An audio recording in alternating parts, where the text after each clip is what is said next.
Сәлеметсіздер ме? Яссауи феномені байқауына қатысушы Тоқсыл Қожахметқызы бізге бүгінгі берілген тапсырма ақындардың жыр жолдарын оқу болатын.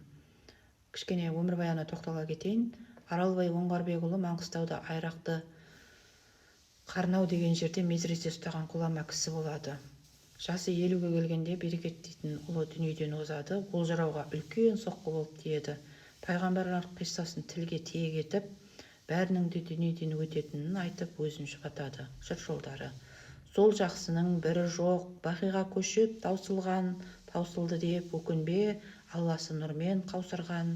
Көрерсің хақтың дидарын, берік болса иманың, кір жұқпаса діліңе, адал болсаң дініңе, жұмыртқадай аршылған, жаппар хаққа ұнайсың, зікір етіп сарласаң, жамағатқа ұнайсың, пікір етіп барласаң, одан басқа амал жоқ, шартарапты шарласаң, осыларға бекем бол, ақыретті қандасаң, Мәдинада Мұхаммед, Түркістанда Қожахмет, Маңғыстауда Пірбекет, солардан сұра нанбасаң, ерлігің еткен сол болар, аузыңа арам салмасаң, бұл айтқаннан аспассың, артық байлық таппассың, дүниенің жүзін шаңдасаң.